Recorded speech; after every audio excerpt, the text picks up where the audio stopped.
We respectfully acknowledge the Whadjuk Noongar people as the traditional owners of the land in which this video was filmed.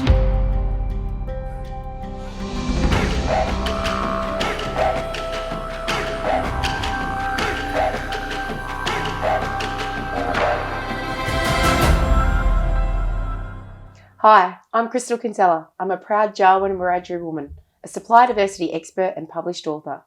Welcome to Meet the Mob, a YouTube series dedicated to showcasing Black excellence in business. It's here I get to interview deadly First Nations businesses from around the country and learn about their why. Today I'm joined by Amanda Healy from Kirrikin, who will share with us her why she got into business and why she does what she does. So to kick it off, hey Amanda, tell us who you are, who's your mob? Hi, Crystal.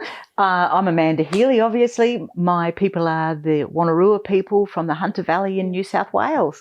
I have lived most of my life, though, here in Western Australia, just because of things that were happening to our family at that time. So here we are. And I love it here in the West, except on days like this. I know, it's a bit sad. We had a nice sunny day and then today's come all overcast. Yeah. Go figure. Yeah. Look, I've known you for such a long time and you've been involved in lots of different businesses. And I know today we want to talk a little bit about Kirrikin, but I want to know, what got you into business? What has driven you? What's been the why that's got you out of bed every day doing what you do? Yeah, I know. I just love it now. I really do love it. And I guess some of that's around maturity. But originally I started my own businesses and mostly in the mining industry and in engineering services area because I was a single mum with a young child, and it was a real struggle to try and work for a mining company where you started at 7 o'clock in the morning and finished at 7 o'clock at night. So, I mean, that was really what motivated me in the first place, was to have some control over my own time. And I'm sure you understand. I totally get that, yes. All of that. So, yeah, very similar situations. So, except mine's a bit older than yours, your kids are, but but as time grew on, it sort of became a real issue, and particularly when what was then AMC came about, it became a real thing for me. I really wanted to identify and really wanted to show, particularly the mining industry, that Aboriginal people are perfectly capable of running reasonable businesses, and that was how Kirrikin came about, of course, is because I was often talking to people and found that there was no real representation in the market. I went looking for, up here in the Hay Street Mall, looking for a couple of nice scarves to wear and found there was just absolutely nothing made here, no connection, no authentic connection to Aboriginal people. It was all made overseas and in the style of. So it sort of really frustrated me. Yeah. And you might remember that Kirrikin started as a scarf and tie brand. Yeah.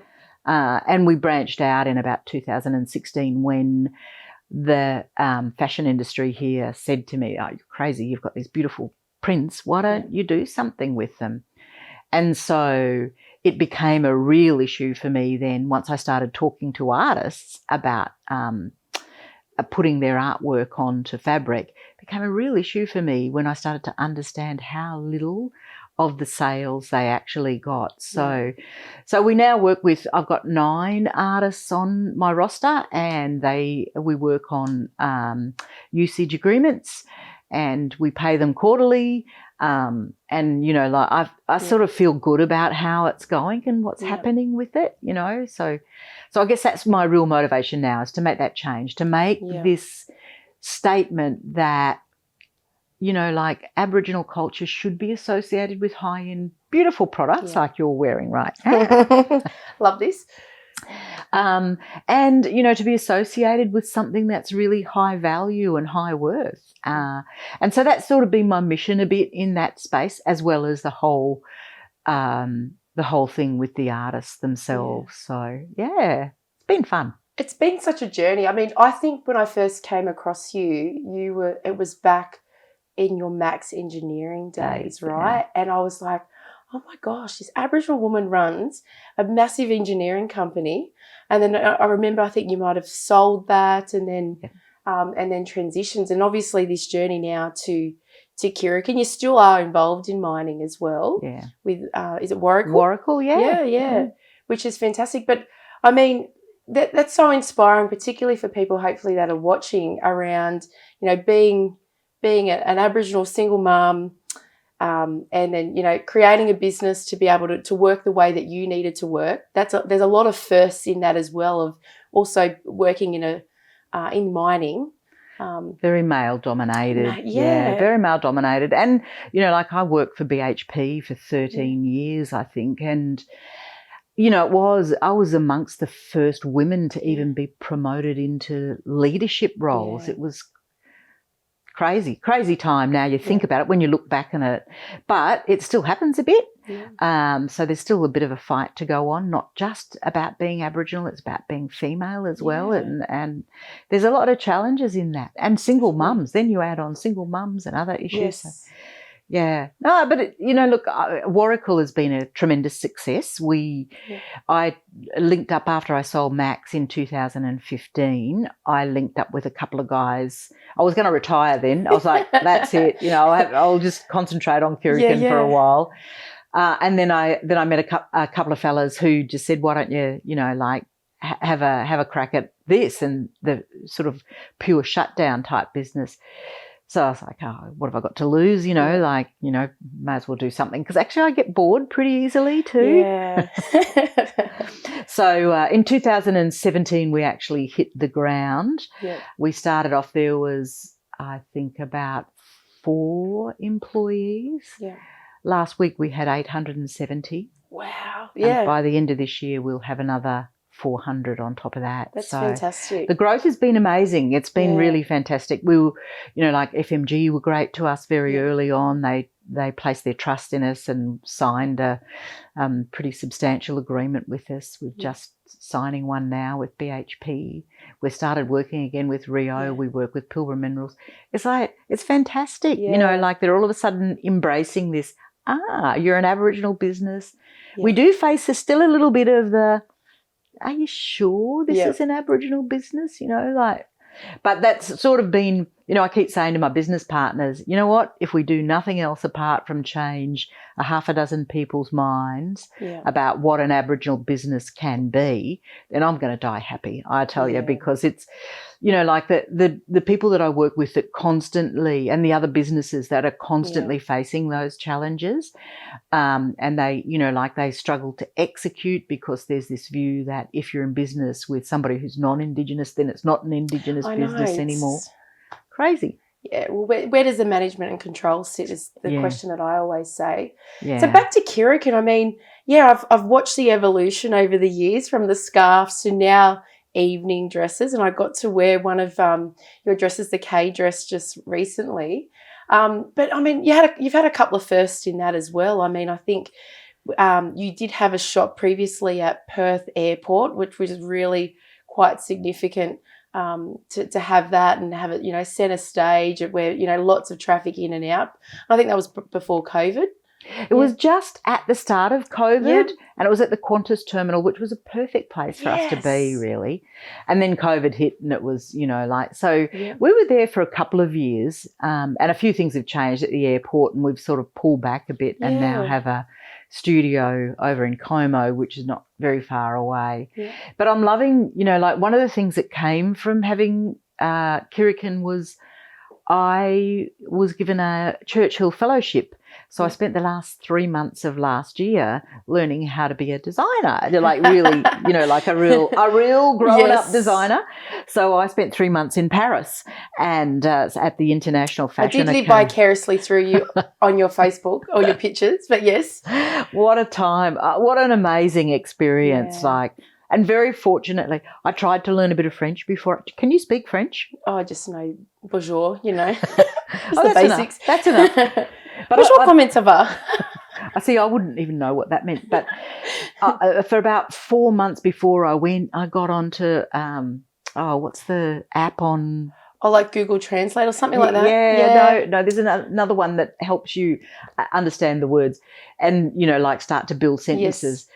I tried for 4 months, but it was such a hard language to learn. Yeah. And so I wasn't very effective at that. And thank heavens it was all in English. And actually just about everyone in France now speaks English, particularly the younger generations. And I think you have to be, like in some small country towns to be faced with areas where nobody can speak any English at all. So that was an absolute delight. But that collection, my evening collection, came from that. Oh, wow, yeah. And I really enjoyed that. And so I'm going to explore that a little bit more. And I've just got my latest collection, which is a bit more casual, a bit more day wear, a bit more workwear stuff.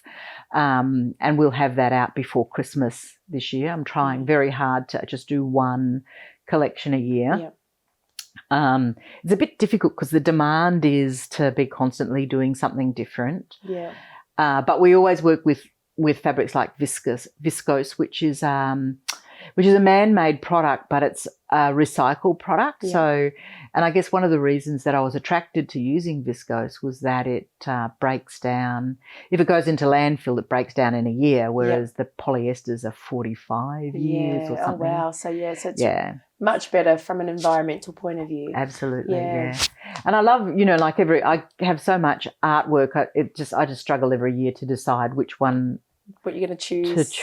Definitely. To I welcome the workwear because, the amount of different environments and stages that I get on, be really, great to have more shirts and things like this in the collection. I wear the blazer, the Ripples blazer that I've got all the time now. And everybody just comments. They're just like, oh, where did you get that from? And I'm like, here, everybody here, you can go and have a look at this Instagram. Oh, how awesome check is it that? out. Yeah. But I mean, that's just getting back to, you've got 9 artists that are on board with you, and you've set up a proper system for them to be paid and to be remunerated appropriately, because we just hear so often about artists that do get unfortunately ripped off.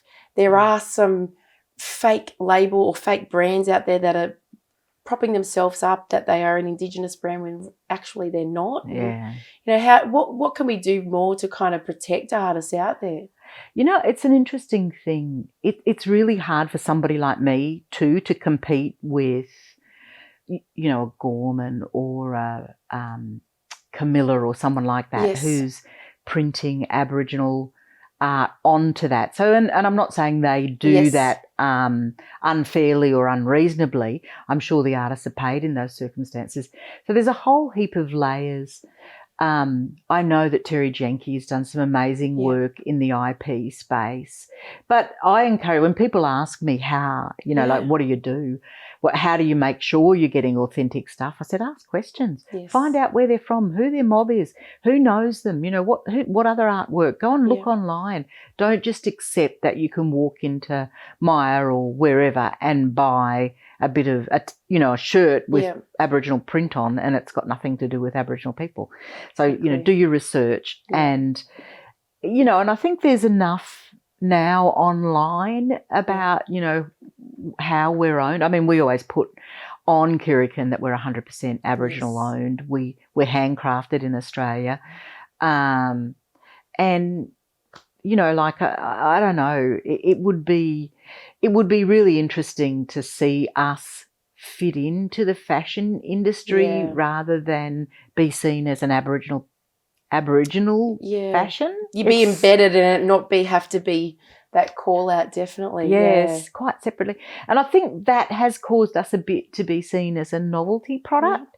So we're not getting the traction that, that we'd like to, because it's hard to compete, one, against bigger companies that have got more funds than we have to advertise, but secondly, just, sometimes they're better knowledge and, better profiles and all that stuff.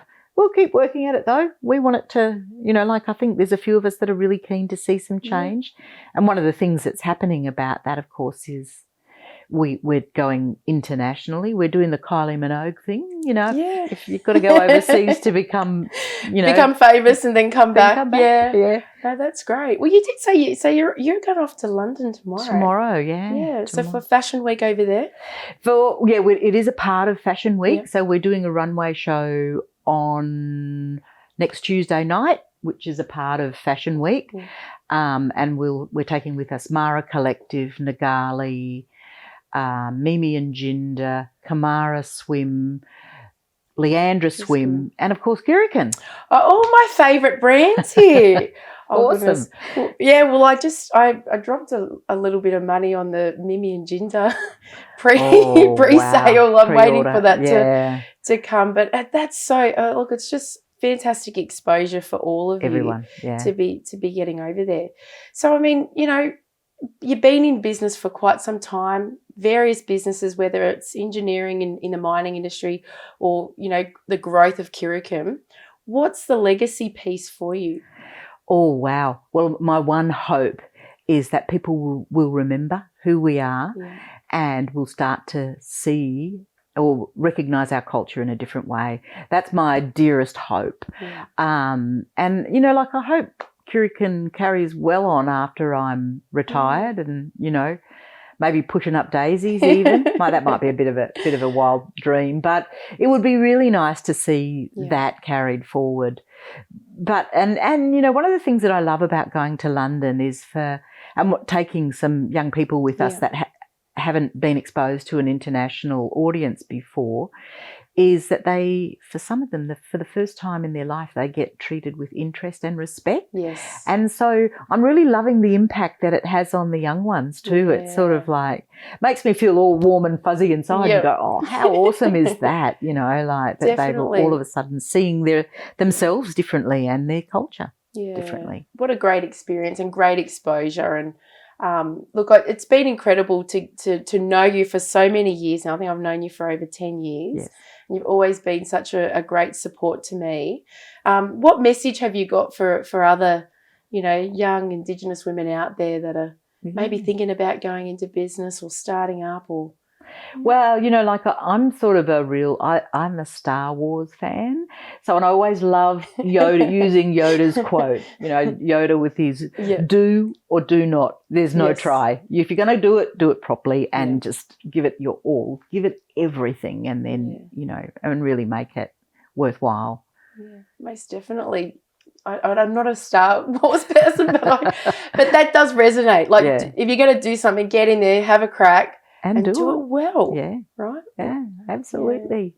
Yeah. And so many are now too. It's like, it's awesome. I see Sharon Windsor with her Indigenous and how that's all going, and Mara, and like so many businesses. It's just, I think the first time I met you, there was less than 500 businesses registered across Australia. I think there were, because I was there in the AMSI days, right? So right at the end before the change to Supply Nation. And so, yeah, it amazes me when I see so many of you that I was looking at in awe, and then now I'm on the other side of the fence with you.